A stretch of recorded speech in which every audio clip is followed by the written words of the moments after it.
All right, so District 2 Sports Podcast. We're back with another episode tonight. We're joined with the new Covenant Gryphons men's basketball coach. It's Coach Matthew Hunter. Coach, how you doing tonight? Doing well. How are you guys? Good, good. Well, Doing thank well, you for coach. for coming on. So we do appreciate your time.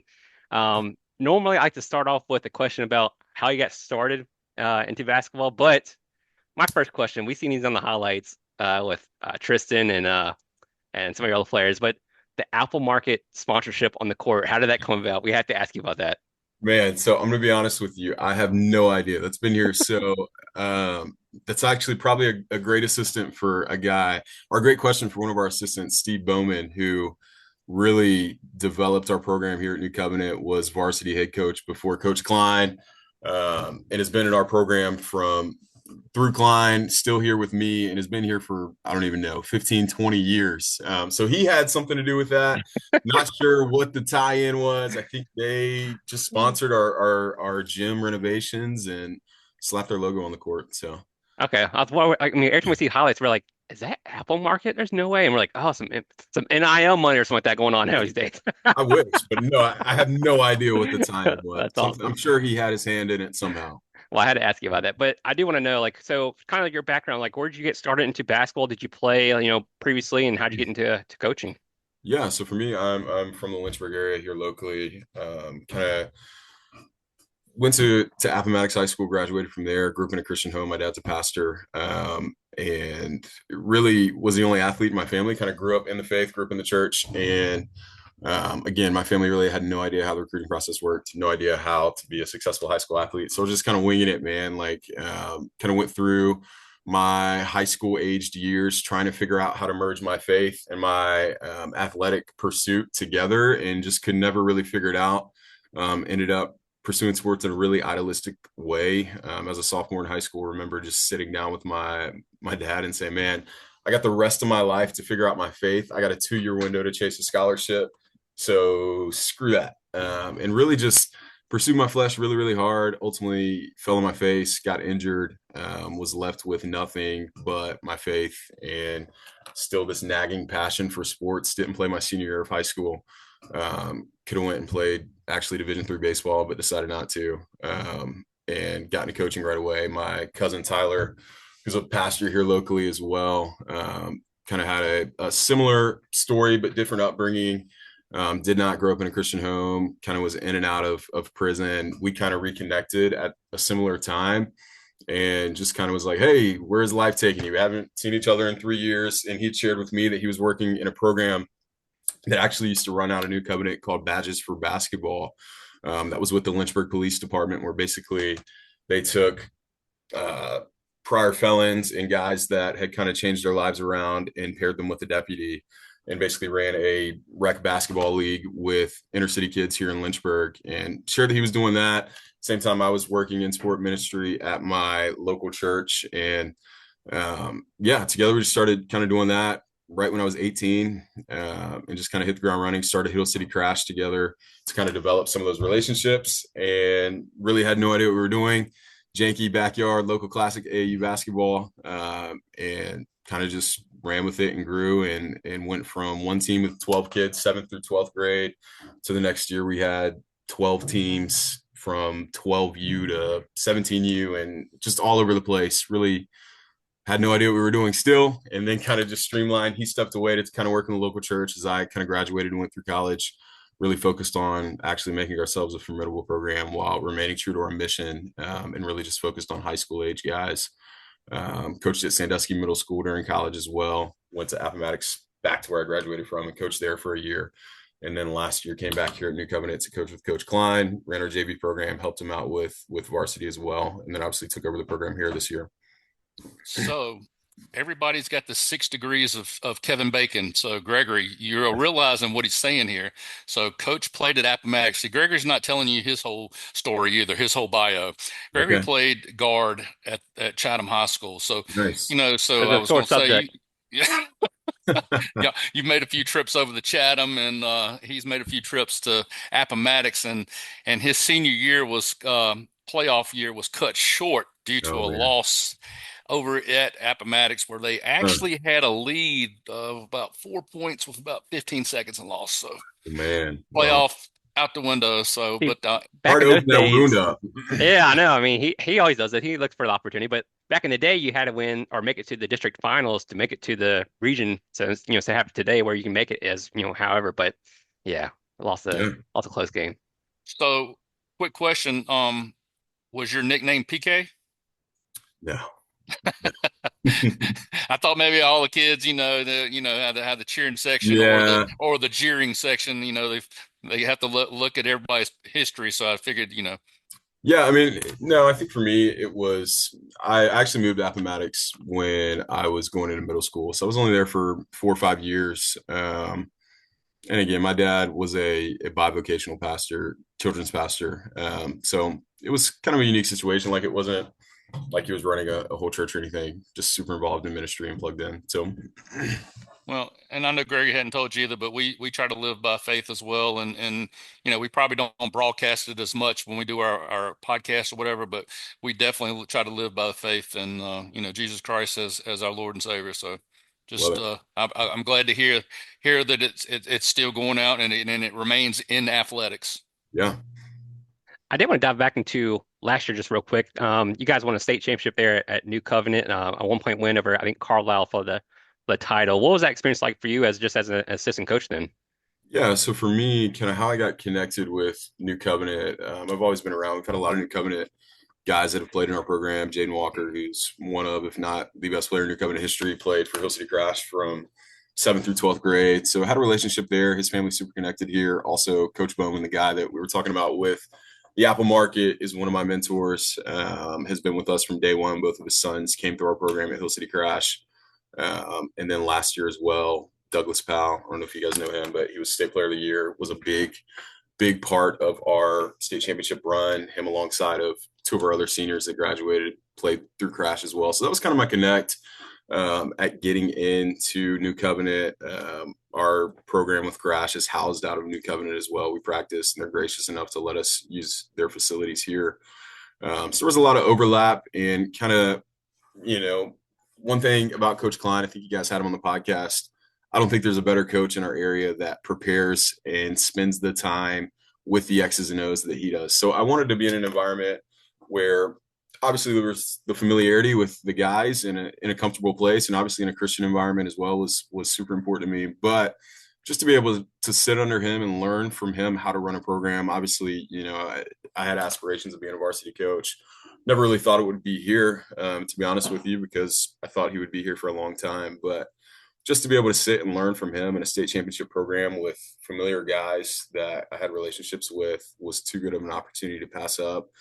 And really was a tremendous journey, right? Like going from, kind of this, I think in the locker room, we had every intention from the beginning of the off season to make a state championship. And I think that was the way we talked. That's the way we communicated, so much so to where guys believed it. And from the outside looking in, people probably thought we had no chance, right? Carlisle was really, really good last year.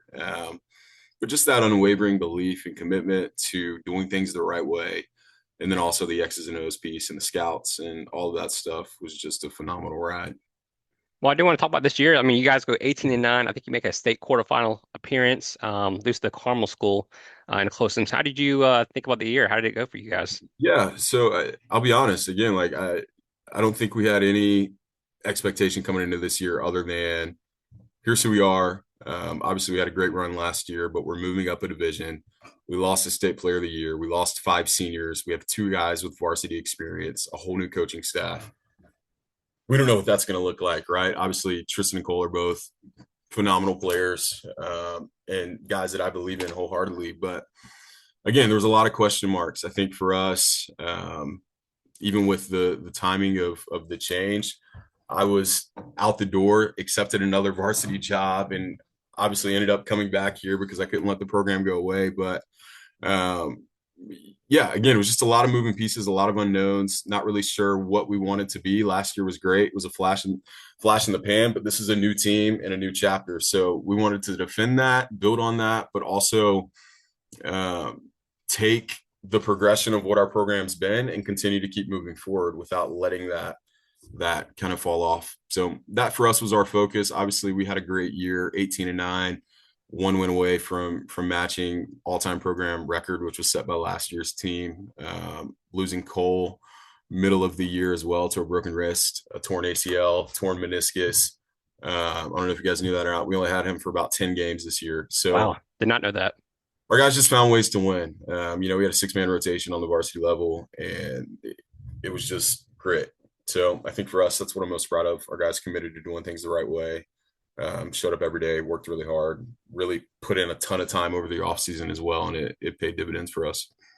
Is there any part of you that's like licking your lips right now because I look at your roster and I think you only lose two seniors and you have a bunch of juniors, including Eisenhower and Murdoch. So Yeah, are you looking forward to next year?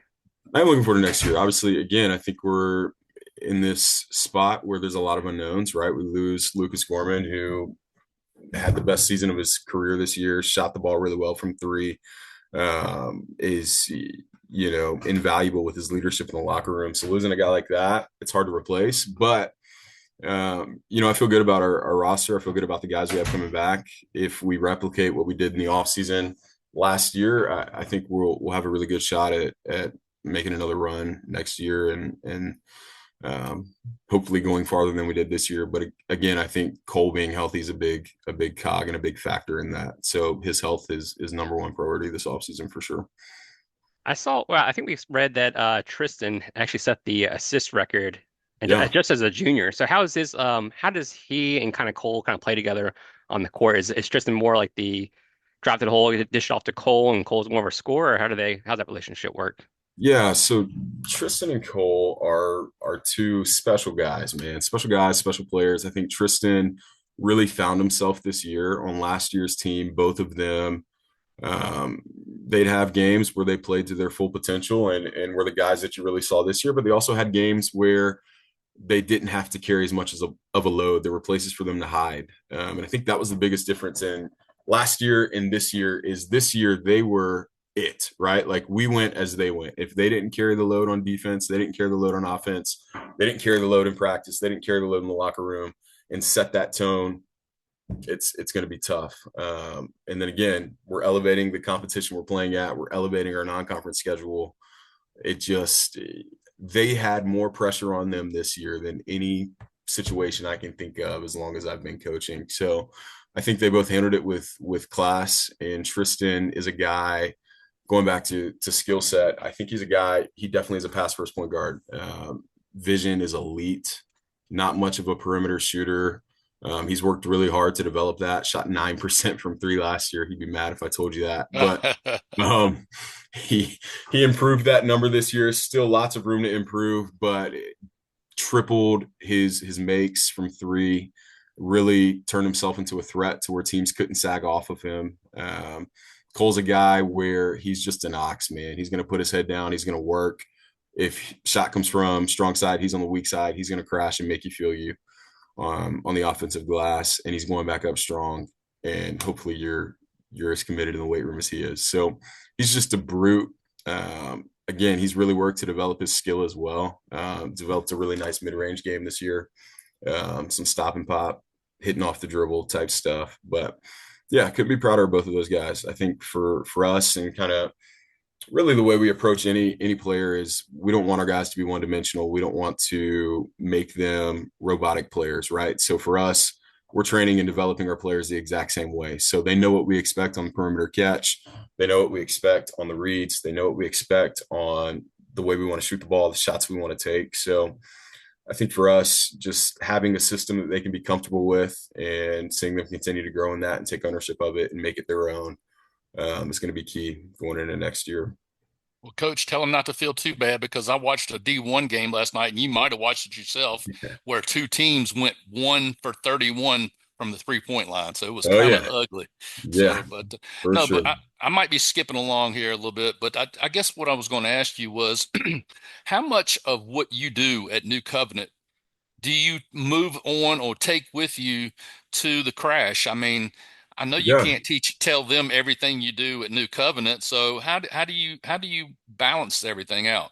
Yeah, I mean, I think for us, my mentality is the exact same, right? I view my guys at New Covenant the same way I view my guys at Crash, and that's whether I'm hands on their head coach at 17U or down to our 14-year-olds that I'm leading and leading their coaches as well. I think for us that philosophy doesn't change, and I think it goes back to our why, right? Like for us, um, the what never supersedes the why. So we want to be excellent at basketball, but we want to be excellent at basketball because of who we are, right? So for us, it's a very simple kind of process. We want to win the heads and hearts of our student athletes so that their hands, feet, and mouths follow suit.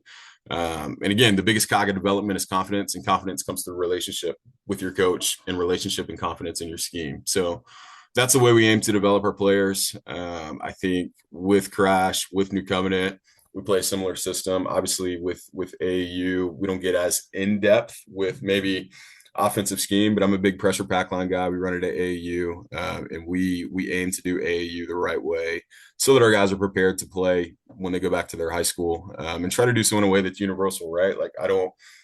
I'll be the first guy to tell you, I don't think my way is the only way. I don't think the way we do things is the only way, but I do want to train and develop our guys in a way that they're taking skills back that can be plugged in into their schemes at their high schools as well. So I think that's the most important thing for me. I kind of like the chicken or the egg, which came first. So I don't know if you were talking about Tyler Cash earlier when you mentioned Tyler, but Yeah. I understand he's the founder and president, and then of course you're the coach. So who came first? Were you both just, hey, let's come up with this idea of an AAU team, or was he there and then he brings you on, or how's it go? Yeah. So like I said, Tyler's my cousin. Kind of grew up, my parents kind of helped to not necessarily raise him, but he spent a lot of time with my parents, lived in my house. He's older than I am, but kind of as he was finding himself, I was finding myself in two very different stages of life. Like I said, he was involved in that Badges to Basketball program. We both played, both loved sports, and both were on very similar paths in the relationships that we were able to foster in two different avenues. He actually started with a friend of his named Daniel Adams, as I was fresh going into my freshman year at Liberty. And then I came alongside them that next year and have been here ever since. So So you guys start in 2014. I mean, could you ever envision what everything has blossomed to be now?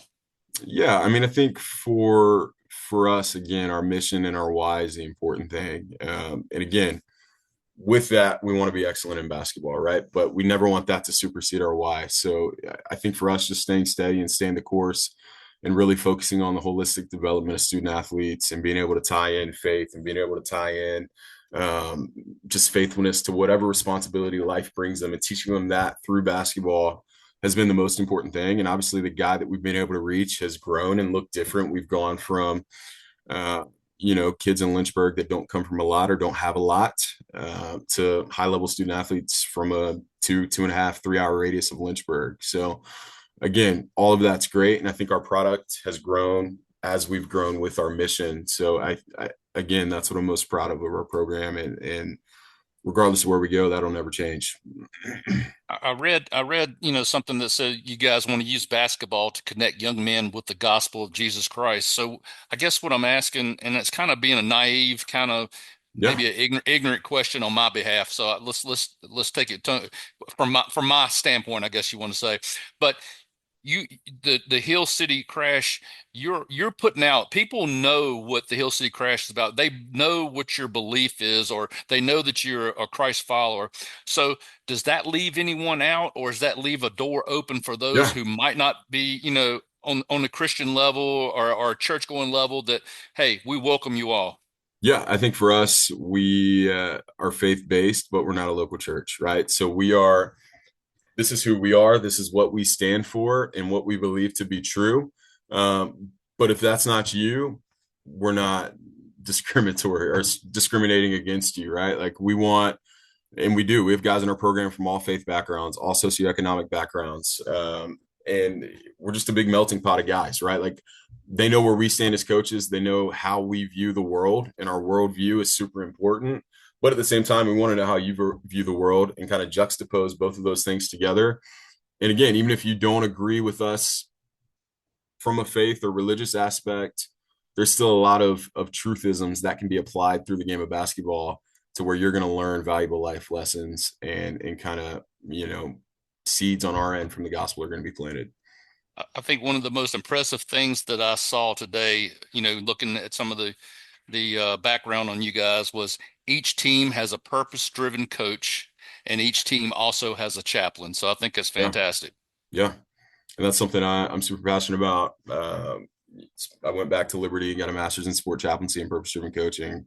So for me, again, we want to be transformational in everything we do. And again, last night at our first practice, that's the first thing in our team meeting with our guys was your value here isn't defined by your output, right? Like numbers matter, and we're going to break the numbers down and talk about numbers, and you're going to know if your percentages suck. But at the end of the day, your value to us and your value to our program isn't defined by that. Like you have a job to do, you have a role to do, and there's growth here for you, whether you're the top dog in the numbers or the bottom dog in the numbers. So, and again, we view the same, like our approach to use the exact same. So it's a safe spot where you can grow and you can feel empowered to put yourself out there and be vulnerable with yourself and vulnerable enough with the guys in the circle so that you can grow, because it's impossible to grow without that. Gregory, I know I'm still in your show. I'm sorry, but listen, Coach, I just kind of asking. I know academics also or play a big part with this team as well. Yeah. Um, if it comes down to that person who, I don't know, do you guys have a certain criteria that you have, or is it left up to mom and dad? Yeah. So we've done a couple in that's honestly an area that a lot of our guys, I think, handle business in the classroom. We don't really have to monitor or go above and beyond, but it is something where parents will reach out and say, "Hey, Johnny's struggling. What are we going to do?" And we'll sit down and make a plan. Obviously, I'm an educator at heart as well. I teach full time here at New Covenant, so that's something that's super important to me. And obviously, for the recruiting process is massive. That's your ticket to even getting seen. So obviously, you got to handle your business in the classroom. And again, kind of goes back to the way we want to coach our guys, right? Like for us, success is defined by your faithfulness, not necessarily results. So be faithful to everything that you're given responsibility to right now. And that's for you as a student athlete, sports, family, school. Some of you guys might have jobs, some of you guys might have other things, but all of you at least have those three things. So how can you as a man be faithful in your responsibility to those three things? And obviously getting good grades and giving your best effort in school is a part of that. Coach, I looked at a picture on the website, kind of stood out to me. Actually, I think Gregory sent me a picture the other night, and I noticed that there was a real tall fella over there to the left, and I said, I think I know who that guy is. And I'm a big Carolina fan, so Yeah. I paid dearly for 4 years watching him play a whole lot of basketball. So, how does Ralph fit into the program? Yeah, so actually, Ralph doesn't have any ties to our program directly per se. He's a friend of Kevin and Jeff Schneider, who are the heads of Big Shots, who we have a great relationship with. Every year they do a Ralph Sampson tip-off classic up in Harrisonburg. And normally we'll plan that as our opening tournament. We actually won it 2 years ago, and Ralph's a great PR guy, great guy, just loves to be with the fans. So he comes to the tournaments, winning teams, takes a picture with, gives you a big plaque, signs it. So we won that tournament 2 years ago, and got to spend some time with him. And again, just can't speak higher of a guy. Really great guy. I do want to ask you, so for the roster this, I guess this year, or this, however you said it started, I guess for the 2025, can the seniors who've just finished playing, can they play on this team for a little bit? Or how Yeah. long can they play? So our circuit now with Big Shots doesn't have, some circuits will have a firm senior rule to where regardless of your recruiting status, if you're a senior for this year, you graduate in 2025, you're done after March, which obviously you guys know the landscape of college athletics. It's hard to get recruited in high school at any level. So for us, we found a lot of success with unsigned seniors, and that's what I love so much about Big Shots is their platform is set up to give unsigned seniors opportunity. So they're able to play the entire way through. If they sign, obviously Division I, Division II level, there's national letters of intent, which that pretty much acts as your eligibility for the most part. But if you're a Division III guy, obviously we want to have great relationships with the guys that are recruiting our student athletes. So most of the time they'll say, "Hey, yeah, we want you playing. Obviously you need to be here for this camp or whatever the case may be that normally falls in June. But yeah, go play basketball, go practice, go get in the weight room, do all of those things so that you're fresh and ready to go when you get on campus for us." And two, we've had guys that I'll never forget. We've had one guy in our program specifically, but lots of others that have gone all the way late into July and picked up offers. So much so, 2 years ago on that team where we had Amandre Harris, you guys talked to Coach Best, one of, if not the best player in Glass history, really, really good player. We had a couple other guys that were high level Division II. We had a guy that's playing professional ball in Paraguay right now on that team as well. But really heavy senior class that went on and had success. And we were kind of left with one senior and a couple underclassmen. And this guy that didn't play at all picked up an offer last live period in July, played Division III ball up in Pennsylvania. Now is a student assistant coach on that team as well. So big believer in the unsigned seniors, and big believer in giving guys that window of opportunity.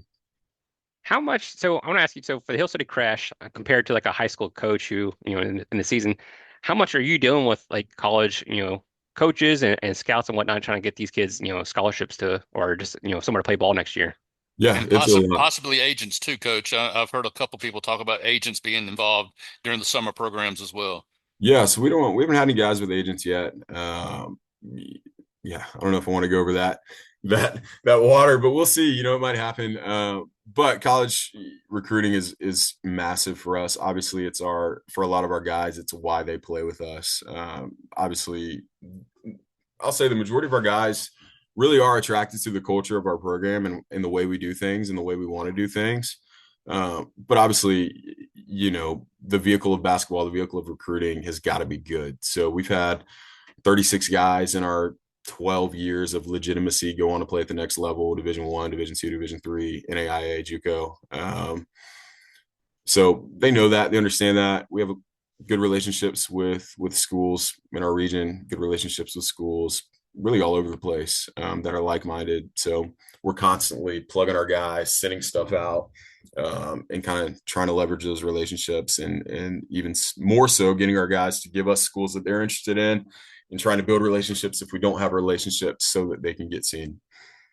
Well, Coach, I think this interview has been really great. We have, especially learning about kind of more of your background and whatnot. But one of the reasons I wanted to have you on is because we do this weekly show where we kind of, highlight players, and, every player we kind of went over because of saying, oh, he also plays for the Hill City Crash, plays for the Hill City Yeah. Crash. And so I wanted to give your roses here because, I mean, I think you assembled just an awesome team. Yeah.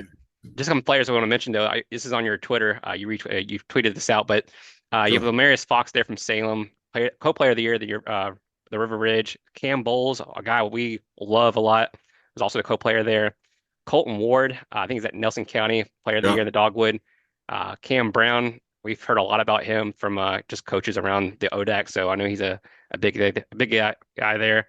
Tristan Eisenhower, a junior there at New Covenant. I'm sure you know a lot about him, coaching Yeah. him. But Ty Bryant, Ryan Jackson, Braylon Gray, Colton Davis, Bryce Giles. Just talk about how you've been able to get this team, set up and going out that process. Yeah. And again, I'll be totally honest with you. We don't spend a lot of time recruiting. We take the guys that want to be involved in our program, that are like-minded and bought into our mission and the way we want to do things, and we develop them. So some years that looks like really high-level guys that are pretty skilled and come in pretty talented, and some years that looks like guys that come in that don't play a ton in their high school teams, aren't really confident, don't really know who they are yet. But again, we coach them the same way, and we want to give them the skills that we believe translate to the next level, and more so, we want to give them the mentality and the work ethic that we think translates at the next level. And again, what they do with it is what they do with it. I think of Cam, I think of Mari, I think of Colton. All of those guys are multi-year guys in our program that came in. Cam barely touched the last year, and just worked his tail off all off season long, took the things to heart. And obviously it's not just us, right? Like, his high school coaches are pouring into him way more than we ever could, but really just kind of taking all the opportunity around him and growing and running with it. And again, I think that's the beauty of it, right? When you empower student athletes and give them an environment to be comfortable and safe in, now the responsibility is solely on them, right? They're confident enough to say, the ball's in my court. I can go out and do this thing. And even if I fail, I'm secure enough with myself to say that I gave it all I had. and that's good enough for me. And again, that's the mentality we want to develop in these guys, because again, you could give it everything you have and be faithful and be faithful and be faithful and be faithful and fail by tangible results. But at the end of the day, how you define success is going to show you whether or not you think that's success or not. So I think that's just huge for student athletes and really countercultural, especially in AAU basketball, which is just a cutthroat industry where there's a lot of selfish guys and a lot of selfish adults, to be honest with you, that want to use and abuse student athletes. So, Coach, I don't know how many people you actually carry for a season during the with the crash, but how much of your roster is, I guess the best terminology for me would be predetermined. And reason why I ask is that just suppose, and I'm just throwing a couple schools out here. yeah, Suppose there was a kid at Person County. Suppose there was a kid at Bartlett Yancey High School. Suppose there was a kid at GW that was interested in playing at Hill City. How would they, I mean, is that just making contact with you, or how do they go yeah, about? yeah. So we hold an open tryout every year. We actually reset our rosters every year as well. And obviously, we have a strong core guys that have been in our program from 14 to 18, and that's really what we want so that we can build and foster those relationships. But we have our fair share of implants that come in late, and again, we're in the mentality better late than never. So show up and if you're a guy that's attracted to our culture that sounds like, hey, this is what I want and this is the opportunity that I feel like I need, we're always open to that. We had a tryout back in, man, I don't even know, early February. We had around 60, 70 guys trying out for our three teams from all over the place. So again, yeah, we reset. We keep 12 guys per roster. We cap it at 36 firm. And that's solely so that we can develop and pour into and leverage the relationships the way that we want to do it. Coach, last one for me. Obviously, coaching New Covenant and then coaching the Hill City Crash is probably two different things when you're kind of in the game situation. But how do you, when you're coaching AAU, I mean, I never played, but how do you make sure? I mean, I'm sure, what do you have, like 10 guys, I believe, or something like that, or maybe Yeah, more? 10 to 12. 10 to 12. How do you make sure all these guys are getting playing time throughout the whole weekend or just, any game? Yeah, so it's interesting. I think AU, a lot of it depends on situation, right? Like knowing who the opponent is, knowing if there's a coach in the building with eyes on this certain student athlete. Obviously, we want to put them in a spot to be successful.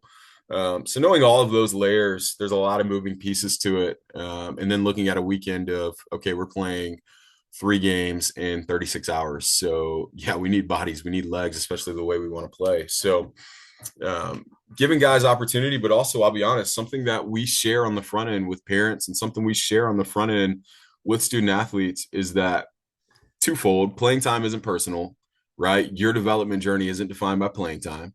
Obviously, playing time is important, and we're going to put you in spots to develop and grow, but it's not the end all be all of your development. And then, second, it's not guaranteed from our perspective, right? We coach to win games. So we're going to put our team in a spot to win games because if we're winning games, winning is what translates the most to the next level. So if you're on a winning team and we got 5 seniors that crank out and sign in the spring, you're going to get opportunities in July as an underclassman if you stay the course and grow and develop and learn from those guys and carry on that torch of winning into July. So I think that for us is the mentality with playing time. Obviously, um, it's a good night when I can put all 12 guys in, and that's at any level. Obviously, from a coaching perspective, I want to play every single guy every single night. But the realist to me is I can't always do that, and that's okay, right? Like I think for me, again, something we communicate with our parents, something we communicate with our players is just playing time isn't personal, right? Like your value for me on this team isn't defined by how many minutes you play on the floor. It's not defined by your output, right? Just because I need this guy to drop X amount of points a game and this guy to get me X amount of rebounds, your job as being a positive spirit on the bench is just as important as those guys because they're not going to be able to do their job if you're not doing your job. And for us, that's kind of how we approach it. And Coach? Oh, sorry. we've had guys get recruited just by doing their job well, being on the bench. So um, everything you do is under a microscope when you're getting recruited and being seen by college coaches and winning is what translates and you can win on the floor, off the floor, everything you do. So Coach, we recognize a class act when we talk to them. So I'm going to let you know that that's exactly how we feel about you right now. But what a better testimony. And, I don't know if it'll be a question involved with this at all, but, it might be a discussion point. But if I'm not mistaken, Bobby Gardner is the CIAA Yeah, Rookie of the Year. yeah, And I look back on, you mentioned this earlier about different levels of ball. You've got CJ Loving, Randolph College. Uh, hmm uh, I call them the SEC of D3, which would yeah, be the ODAC yeah, conference. absolutely. We talked about Amandre Harris, Virginia Union. I'm probably going to butcher this name, but I'm going to Yeah, try it anyway. How about Ethan? Is it Delorier? Laurier, yeah, All right, not bad. At the U.S. Naval Academy. So we're looking yeah, at people on different levels. And the thing that stands out to me with their testimony, I guess, towards you guys is the fact that basketball was good, but they also turned out to be pretty good basketball players, but they turned out to be better men. So yeah. that says a ton about you, your staff, and your program.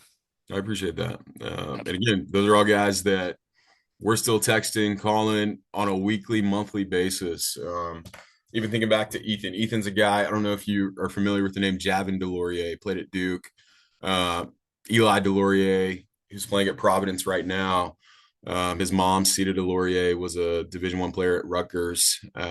Basketball, blue blood family, and Ethan's a kid that played at the Miller School of Albemarle with Coach Jack Merriweather. Jack actually recruited him at an AAU tournament when he was the coach at, I think it was, forgive me, some D2 in West Virginia Tech or Wesleyan, something like that. He was actually there recruiting, saw Ethan, and was like, "Hey, I'm about to take this high school job. I want this kid." Brought him and his brother into the Miller School. Did a great job developing him. Ethan stayed with us throughout the course of that. But again, a kid that isn't getting recruited at a blue blood level, probably, and again, I don't want to speak for Ethan. He's a great kid serving our country now. Actually, only played a year or two and is now doing shot put at the Naval Academy for track and field. But uh, a kid that maybe is in the shadows a little bit of what his family history is, but really found himself and grew and developed and made a nice destination for him and found himself in that journey. So again, guys like that, and I think for us, really too, a lot of what level you're being recruited at is determined by things outside of your control, right? Like you can have the best work ethic in the world, but if you don't have a separator that's naturally given to you, you're probably not going to get the looks. And I think that's super important for student athletes to understand is and something we tell our student athletes is find somewhere that's confident about you, and all you need is one. And if you put yourself into a good opportunity and a good situation, and you're faithful there, who knows what could happen, right? And at the very worst, you're going to continue this process and this journey that you're on, and progress into manhood because the ball is going to stop bouncing whenever it stops bouncing, regardless. So, really emphasize fit over level. And again, that's so countercultural because we got social media and we got grown men and other people in the culture that are saying D1 or bust. But there's so much good basketball at every single level: NCAA, NAIA, JUCO. Again, you give to the game, it'll give back to you, and that's not defined by a level. So go and pursue your passion and do it the right way, and you're going to find fruit in it. Coach, I got two final questions. First and foremost, what destination locations will the crash be heading to, and how can we find a crash? How can we watch a crash over a Yeah. weekend or something? Yeah, so we're solely on the Big Shot circuit this year. I think we have 8 weekends, 4 live period events. Our schedule is on social media. We're on Twitter, we're on or X, whatever you call it now. I don't know, Instagram, Facebook. Uh, Everything's on there. We'll be in Richmond a couple times. We'll be in Rock Hill a couple times. We'll be in Myrtle Beach a couple times. I think that might be it, but I could be wrong. All in the Big Shot circuit, playing in their Slam series. All games are live streamed on a platform called Baller TV, so you can tune in online there as well. All right, the biggest question, and I saved it for last, and I All gotta right. ask, okay. Um, District 2 Sports Podcast has three really good guys. They're used to the camera, used to the microphone. don't you guys need a play-by-play group? I mean, we'll follow you, we'll chase you down, we'll do what we got to do. Oh man, we love that. Text me. Let's figure it out. I like it. Well, it'll Yeah. be fun, I can tell you. Yeah, absolutely. I was waiting for that. He asked every coach on here, so no one's taken us up yet so No, far. So. yeah, you're the Hey, I'll first one, take you up. coach. I'll take you up. All about it. It's funny. It's actually so, and this is again, I might be sharing. Hopefully, my athletic director and head of school doesn't listen to this. If they do, I'm going to be in trouble, and I'm going to blame you, Greg. Okay, It works. my bad. But kind of a beef that they have going on is our head of school is super passionate about basketball. He loves the game, loves our students first and foremost, and he is all about giving them the greatest environment for game day possible. And for him, that is him giving play-by-play on the mic, in the Oh. stands. And it's been a battle. He used to do it every game. And again, Coach Bowman, if you're hearing one thing about Coach Bowman, he's the troublemaker here in our program. He's been here for a long time, and he's allowed and enabled and created these traditions to where now new athletic directors came in and is like, what the heck is this? We're not doing that.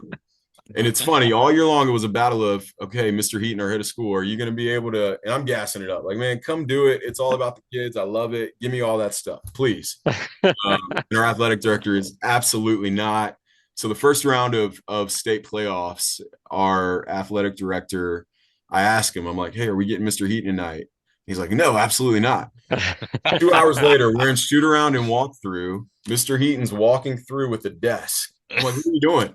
And he's like, oh, I'm setting up my play-by-play stand. I was like, are you doing that? Oh, yeah. And I was like, well, have you talked to John Maynard, our AD? No, I don't need to talk to him. Sure enough, he was on the mic doing his thing, and it was great. So I'm all about it. We're Whenever not very bashful. you let me know. Come on.